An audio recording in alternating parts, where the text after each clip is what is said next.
Assalamualaikum warahmatullahi wabarakatuh. Salam sejahtera untuk kita semuanya.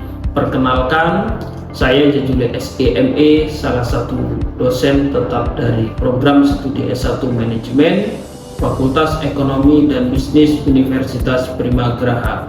Video ini dibuat untuk memenuhi salah satu syarat mengikuti sertifikasi dosen tahun 2026 tentang pernyataan diri dosen dalam unjuk kerja Tridharma Perguruan Tinggi atau PDD UKT-PT, khususnya pada aspek pengajaran. Dalam kesempatan kali ini, saya akan memaparkan tentang mata kuliah yang saya ampu di program studi S1 Manajemen, yaitu mata kuliah Ekonomi dan Lembaga Islam dengan metode DEI atau Delivery, Interaction, and Assessment.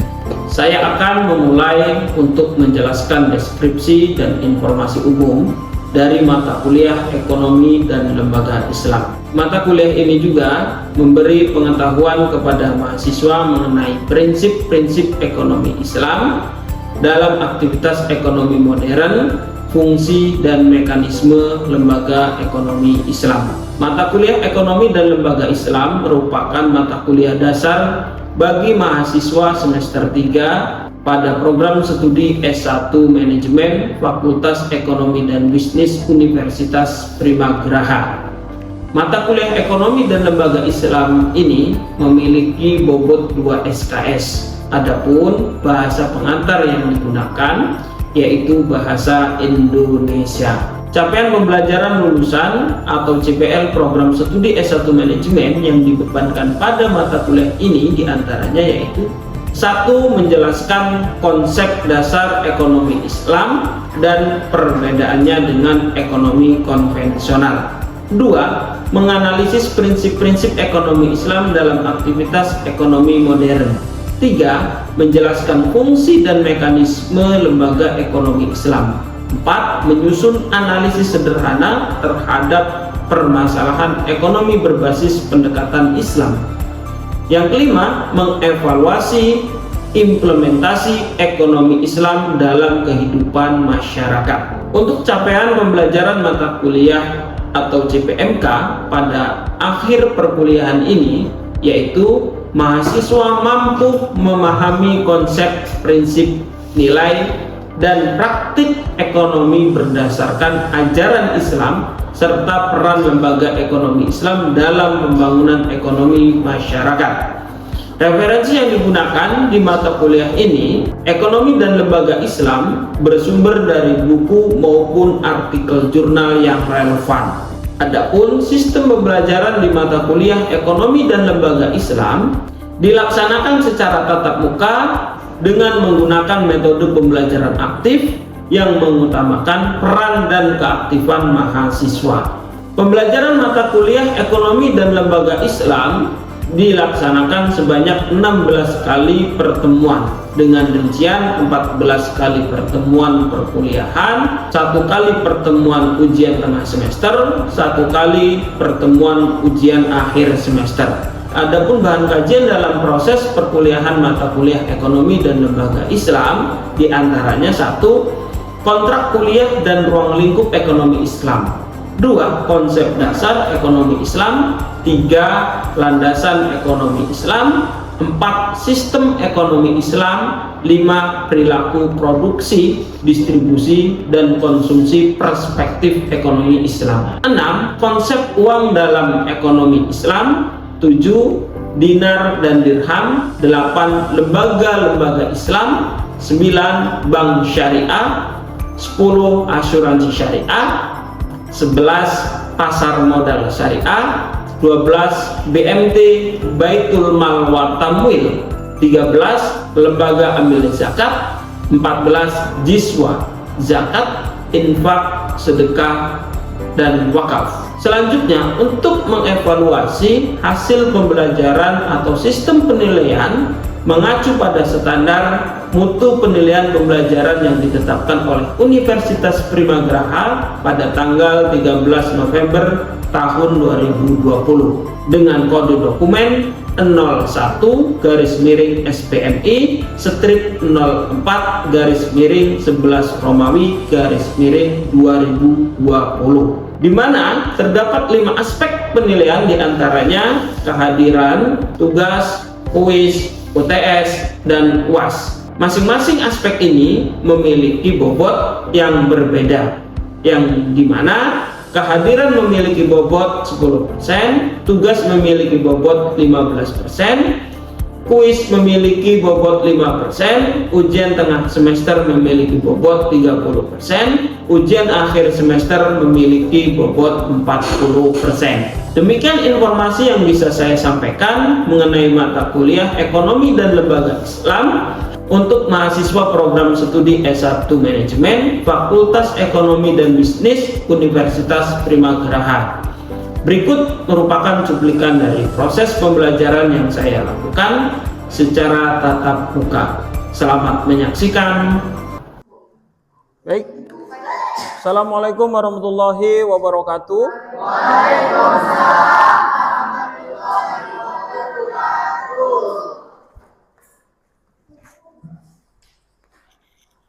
Gimana kabarnya hari ini? Baik ya semuanya.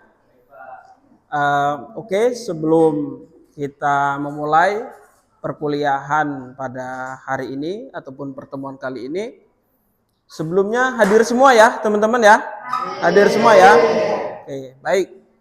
Hadir semua, tapi sebelum kita mulai, marilah kita berdoa kepada Allah Subhanahu wa taala agar perkuliahan kita ini berjalan dengan lancar dan mudah dipahami apa yang disampaikan materi pada kesempatan kali ini.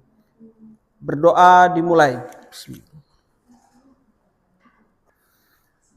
Baik teman-teman mahasiswa-mahasiswa sekalian, sebelum kita membahas materi pada pertemuan kali ini, sebelumnya saya bertanya kepada teman-teman. Kemarin kita di pertemuan ketiga itu membahas tentang apa ya? Ada yang tahu tidak ataupun masih ada yang ingat enggak? Ya. Ya, silahkan Naila. Materi tentang landasan ekonomi Islam. Oke, beri aplaus buat Naila. Ya. Betul ya yang disampaikan Naila, perlu kita ingat refresh ke belakang bahwa pertemuan 3 ataupun pertemuan sebelumnya kaitannya dengan landasan ekonomi Islam. Nah, oke. Ada apa saja sih landasan ekonomi Islam itu? Ya, silahkan. Landasan ekonomi Islam itu diantaranya ada Al-Quran, hadis, ijma, dan qiyas. Oke, beri aplaus buat ya mahasiswa. Oke. Bisa dimengerti ya teman-teman? Sekarang kita lanjut di pertemuan keempat itu, kita akan membahas kaitannya di sini materi tentang sistem ekonomi Islam. Di sini ada pengertian daripada definisi daripada sistem ekonomi Islam. Apa sih sistem ekonomi Islam itu?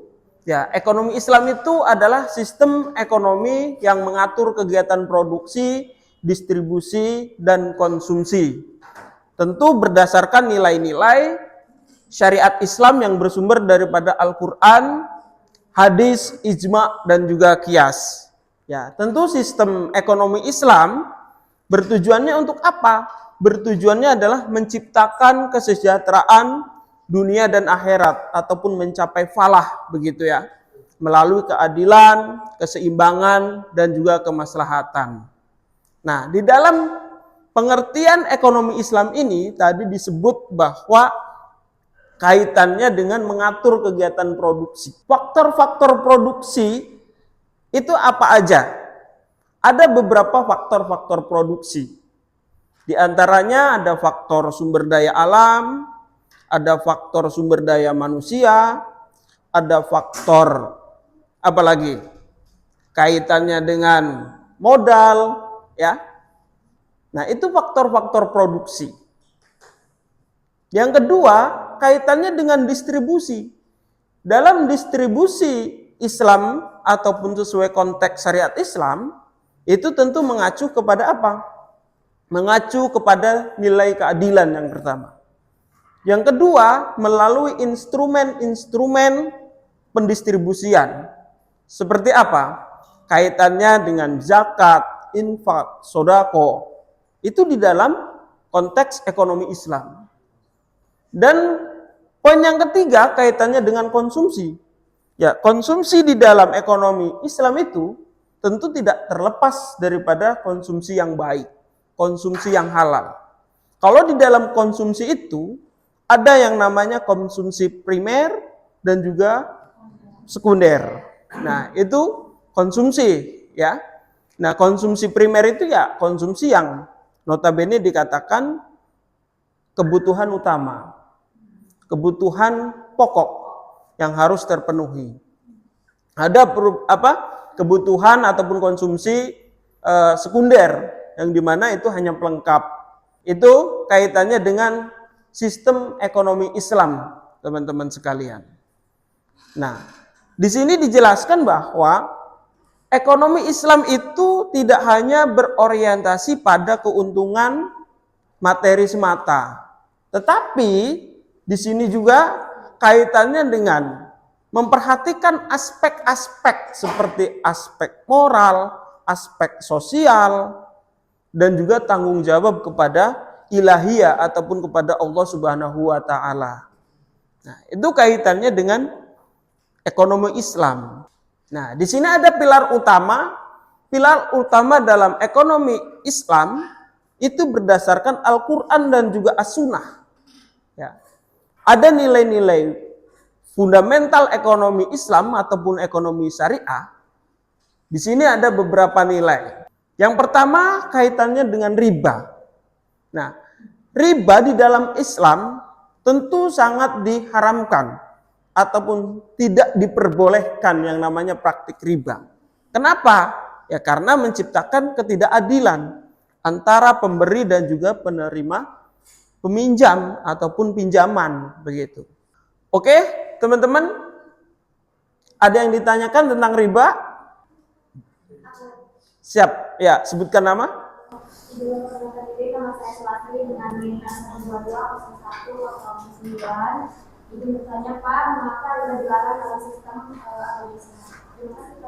Oke, terima kasih atas pertanyaannya. Apakah ada yang bisa bantu jawab? Ya, sebutkan nama. Ya, nama saya Raisa dengan NIM 1225100. Yaitu jawabannya dari pribadi saya nih Pak. Ya. Karena riba dianggap merugikan salah satu pihak atau menciptakan ketidakadilan ekonomi, memperbesar kesenjangan sosial, dan tidak mencerminkan prinsip berbagi risiko. Oke, terima kasih. Ya, beri aplaus buat kawan kita yang bertanya dan juga yang memberikan jawaban. Oke, betul ya teman-teman bahwa berbicara tentang riba itu apa sih? Lebih jiadah, ya, jiadah. Di dalam Islam riba ini sangat dilarang. Di mana diterangkan ataupun di dalam Quran surat Al-Baqarah ayat 275 yang berbunyi A'udzubillahi minasyaitonirrajim. Bismillahirrahmanirrahim. Wa ahalallahul bai'a wa haramur riba. Nah, itu yang tertera di dalam Quran surat Al-Baqarah ayat 275. Bahwa di situ diterangkan Allah itu menghalalkan jual beli kecuali riba. Bahkan ada salah satu hadis Rasulullah SAW juga bahwa orang yang memakan riba, baik itu yang memberi maupun juga yang diberi, ya, itu sama saja seperti halnya menyetubuhi ibu kandungnya sendiri. Naudzubillah summa naudzubillah. Nah, itu kaitannya dengan riba. Contoh misalkan kehidupan sehari-hari kita kaitannya dengan pinjaman di bank. Hukuman yang jelas nanti dipertanggungjawabkan ketika kita sudah berpindah alam ataupun dalam hal ini sudah mati begitu. Karena ada kehidupan fase kehidupan akhirat kan begitu. Lanjut ya. Di sini kita membahas tentang filosofi dasar ekonomi sebagai ibadah. Ekonomi Islam bukan sekedar sistem pengelolaan materi, melainkan bagian integral dari ajaran agama yang menyeluruh. Setiap aktivitas ekonomi dipandang sebagai bentuk ibadah kepada Allah Subhanahu wa taala, sehingga memiliki dimensi spiritual yang melampaui sekedar keuntungan duniawi saja. Nah, di sini ada beberapa poin, yaitu kaitannya dengan tujuan holistik yang pertama. Tujuan holistik ini mencapai kebahagiaan dan kesejahteraan sejati di dunia sekalipun juga di akhirat.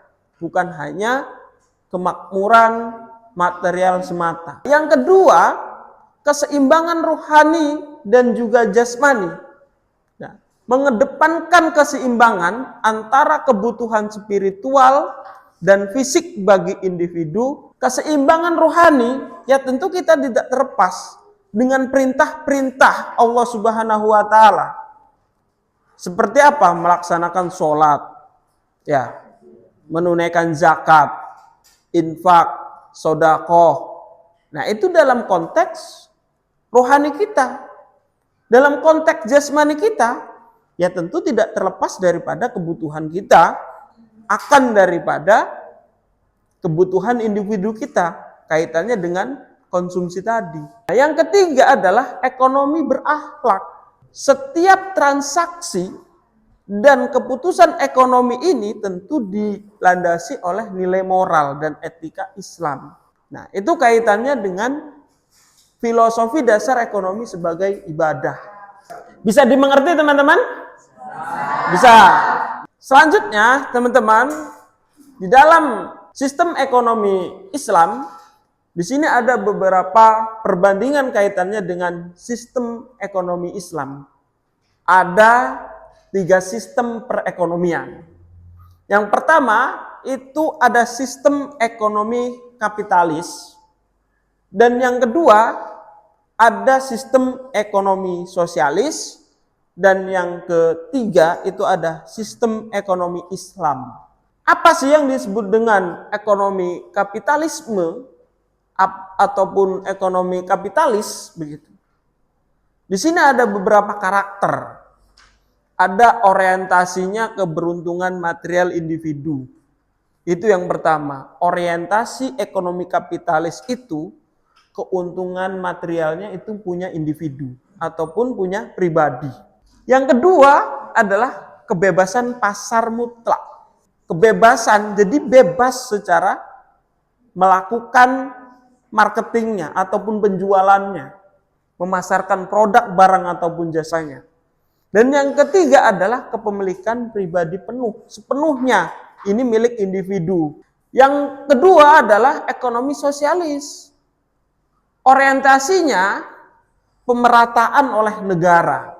Yang kedua kepemilikan kolektif. Yang ketiga menghapus kelas sosial. Itu kaitannya dengan ekonomi sosialisme. Contohnya seperti perusahaan-perusahaan BUMN. Hari ini kayak Pertamax kemarin, ya kan? Kebijakan di Pertamina yang kaitannya dengan perusahaan-perusahaan yang memang diatur oleh negara. Yang ketiga, itu kaitannya dengan ekonomi Islam. Ekonomi Islam, di sini ada beberapa poin. Yang pertama itu adalah sintesis kesejahteraan individu dan tanggung jawab sosial. Yang kedua adalah harta sebagai amanah. Nah, artinya harta sebagai amanah ini, ya tentu harus bisa saling berbagi. Melalui dengan apa? Infak, sedekah, zakat. Karena masih ada hak-hak daripada orang lain. Dan yang ketiga adalah berlandaskan kepada wahyu. Pada wahyu itu ya kepada Al-Quran. Kepada Al-Quran. Di sini teman-teman ada yang ditanyakan ataupun ada yang belum dipahami? Ya, silahkan.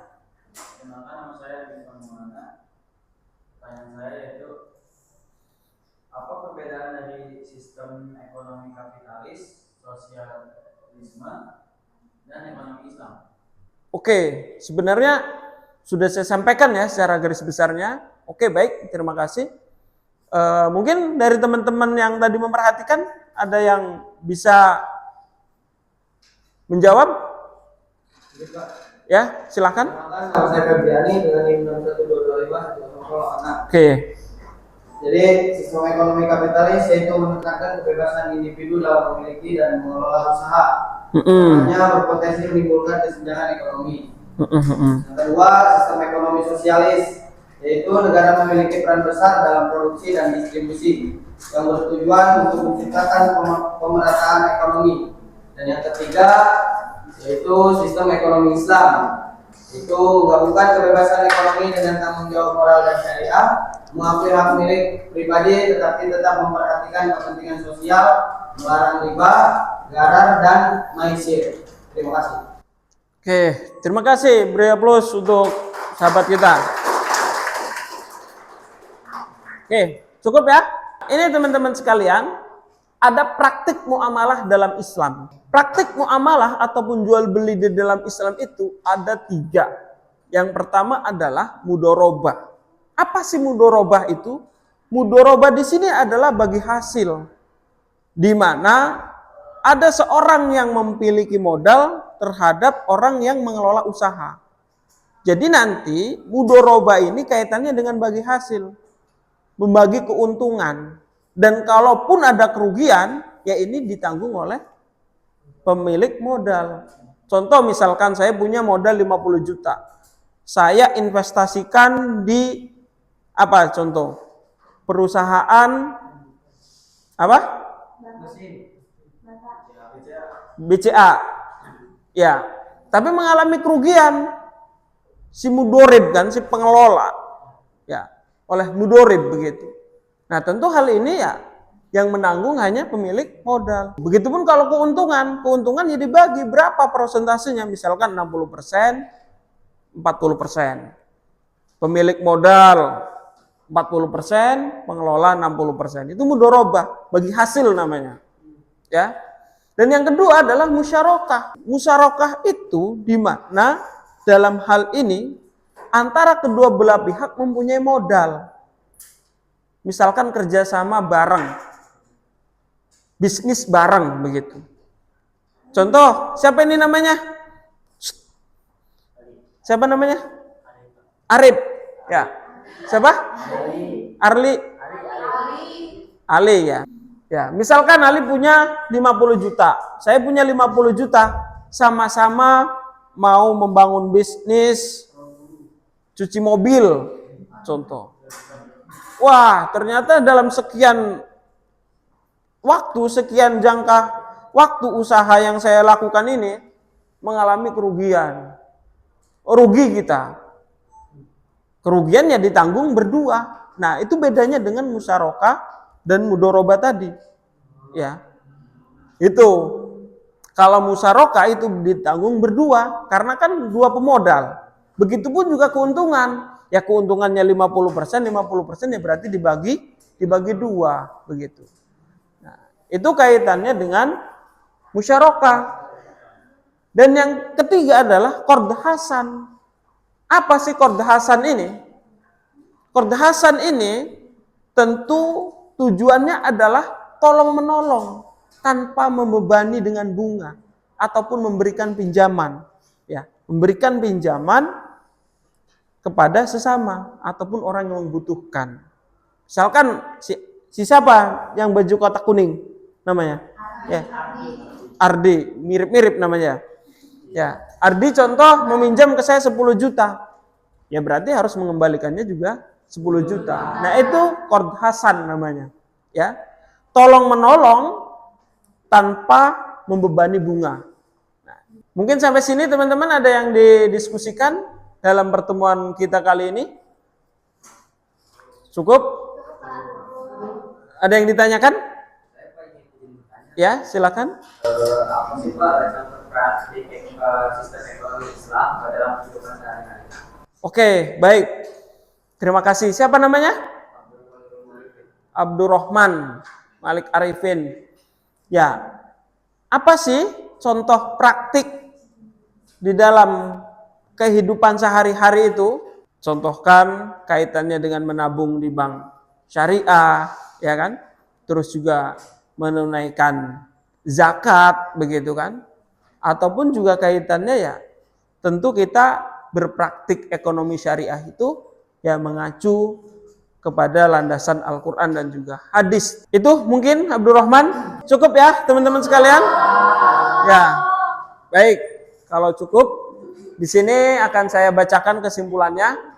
Yang pertama, ekonomi Islam bukan sekedar sistem normatif, melainkan paradigma komprehensif yang menawarkan solusi nyata bagi problem kemanusiaan modern. Yang selanjutnya, paradigma komprehensifnya, ekonomi Islam ini mengintegrasikan dimensi spiritual, sosial, dan material dalam suatu kerangka yang koheren dan berkelanjutan. Yang kedua, keseimbangan tiga dimensi menjadi keseimbangan antara kepentingan individu, kemaslahatan masyarakat, dan berkelanjutan dalam semesta. Yang selanjutnya, panggilan aksi menjadikan nilai-nilai ekonomi Islam sebagai landasan nyata, mewujudkan keadilan sosial bagi seluruh alam, rahmatan lil alamin, ya. Di mana di dalam Quran surat An-Nahl ayat 90, sesungguhnya Allah menyuruh kamu berlaku adil dan berbuat kebajikan. Oke, cukup ya teman-teman sekalian? Mungkin kalau cukup, tidak ada pertanyaan lagi ataupun diskusi lagi, kita tutup perkuliahan kali ini dengan sama-sama membaca lafaz hamdalah. Alhamdulillahirabbil. Kurang lebihnya mohon maaf. Saya akhiri. Assalamualaikum warahmatullahi wabarakatuh.